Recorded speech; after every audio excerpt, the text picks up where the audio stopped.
এক নারীর কথা আসছে, ব্যভিচারী মহিলা, জিনা করে, পতিতা মহিলা, একটা কুকুরকে পানি পান করিয়েছে, আল্লাহ তাকে মাফ করে দিয়েছে। আর একজন লোকের কথা আসছে যে তার বন্ধুকে এতটুকু বলেছিল, একজন ব্যক্তি তার বন্ধুকে এতটুকু বলেছিল যে আল্লাহ তোকে কোনোদিন মাফ করবে না, আল্লাহ তোকে কোনোদিন মাফ করবে না। এরকম কথা কিন্তু আমরা অনেকে বলে ফেলি।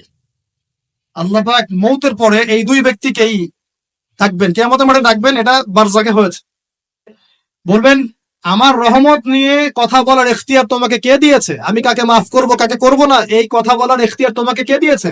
আজকে আমি তাকে মাফ করে দিলাম, তোমাকে জাহান্নামে দিয়ে দিলাম, চাপ চলে যাও। অতএব আল্লাহ রাব্বুল আলামিনের এই বিশাল রহমত আমরা পাবো, আশাবাদী ইনশাআল্লাহ। এই কারণে আমাদের প্রথম যে বিষয়টা ফোকাস করতে হবে, আল্লাহ রহমত পেতে হলে আমাদের অবশ্যই বস্তুবাদিতা ত্যাগ করতে হবে। আল্লাহ পাক দুনিয়া পছন্দ করেন না। দুনিয়ার মোহে যারা ডুবে থাকে আল্লাহ এদেরকে পছন্দ করেন। দুনিয়া প্রয়োজন, যতটুকু আমার দরকার আমি করব, যতটুকু প্রয়োজন নাই এই বিষয়টা আমি পেতেই হবে, চাই চাই আরো চাই। হ্যাঁ, দু হাতে যা পাও হাত পেতে নাও, ঋণ করে ঘি খাও, এইসব দর্শনের ধার ধারবো না আমরা ইনশাআল্লাহ। আমাদের দুনিয়া চলে গেলে যাক, বাকির খাতা পূর্ণ হোক ইনশাআল্লাহ তাআলা। আর এই দুনিয়াতে এসেছি আল্লাহর ইবাদত করার জন্য। শিখলাম, জানলাম, বুঝলাম ইবাদত মানে শুধুমাত্র নামাজ, রোজা, হজ, যাকাত নয়।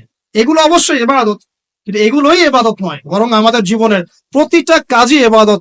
আমাদের স্ত্রীর মুখে ভাত তুলে দেয়া পর্যন্ত, একটা মুসলিম ভাইয়ের সাথে হাসি মুখে কথা বলা পর্যন্ত, মুসাফা করা পর্যন্ত, এভরি সিঙ্গেল ওয়ার্ড যে আমরা এই দুনিয়াতে করি, এগুলো ইনশাআল্লাহ তাআলা ইবাদত বলে কাউন্ট হবে যদি আমরা এগুলোকে তিনটা পদ্ধতিতে করি। এক, আল্লাহর সন্তুষ্টির জন্য করি।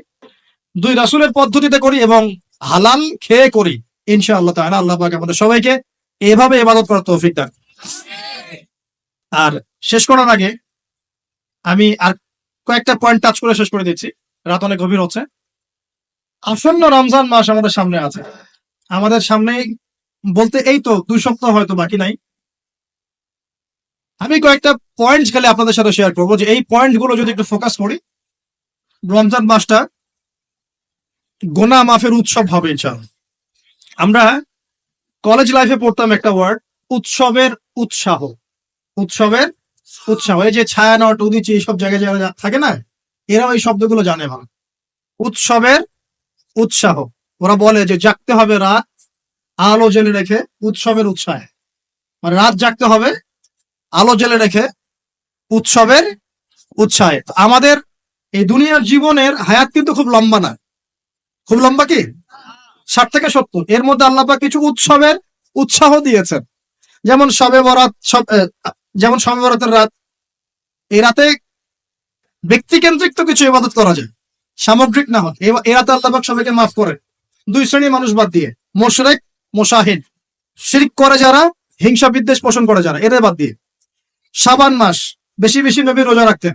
আরাফার দিন, আশুরা, মুহররম, জিলহজ মাসের প্রথম 10 দিন কিছু উৎসবের উৎসাহ আল্লাহ দিয়েছেন, তাই না? সবচেয়ে বড় উৎসব কোনটা বলেন তো? এই যে রমজান মাস।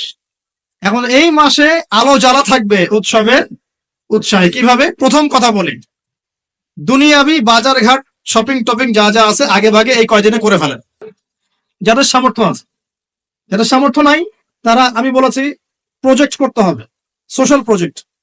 আমরা সামর্থ্যবানদের টাকাগুলোকে কিছু সৎ মানুষ কালেক্ট করবেন, করে যাদের সামর্থ্য নাই তাদের ঘরে মাসের বাজার পৌঁছে দিবেন। করা যাবে না ইনশাআল্লাহ? আমরা যারা এসব জায়গায় থাকি আমরা মনে করি সোসাইটি সবাই এমন। সোসাইটির সবাই এমন নয়। অনেক মানুষ হয়তো খেয়ে পরে থাকতে পারে না, সবাই আমাদের মতো খায় না। আমরা 10টা আইটেম নিয়ে বসে খেতে, অনেকে আলু ভর্তা জোটে না, আছে না? আমরা আমাদের যাকাত, আমাদের ওসর, আমাদের ফিতরা, আমাদের সাদাকাতুল ফিতর, আমাদের সাদাকা এবং ইফতারের প্রজেক্ট গুলোকে সুন্দর করে প্যাকিং করে 1 মাসের বাজার করে দেওয়ার ক্ষমতা আমাদের নাই। একজন করে পরিবারের দায়িত্ব নেওয়ার ক্ষমতা আমাদের নাই।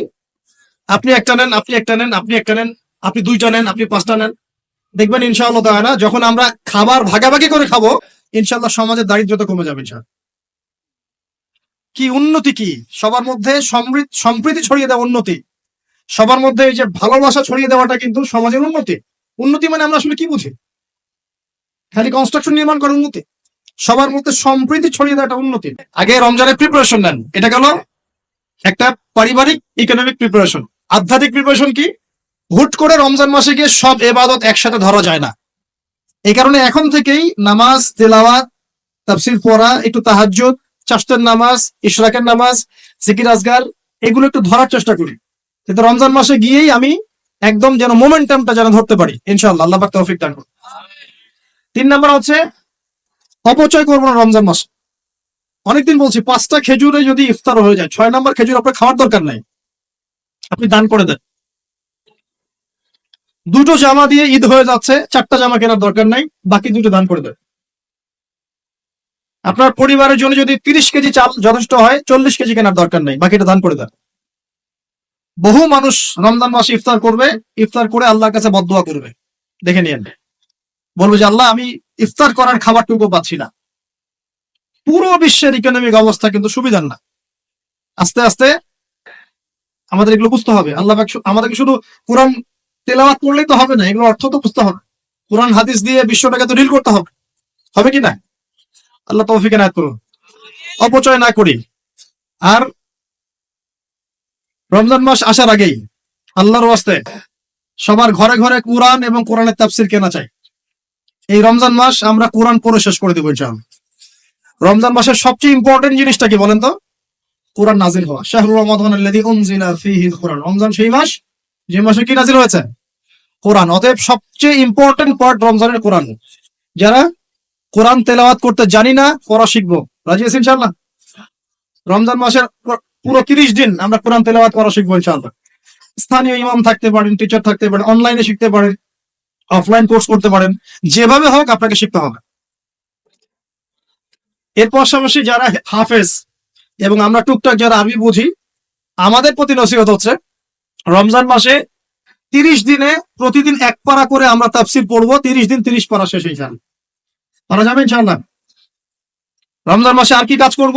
তারাবি সালাত জামাতে পড়ার চেষ্টা করব। আর যে তারাবি জামাতে পড়বে সে 5 ওয়াক্ত নামাজ তো অবশ্যই জামাতে পড়তে হবে।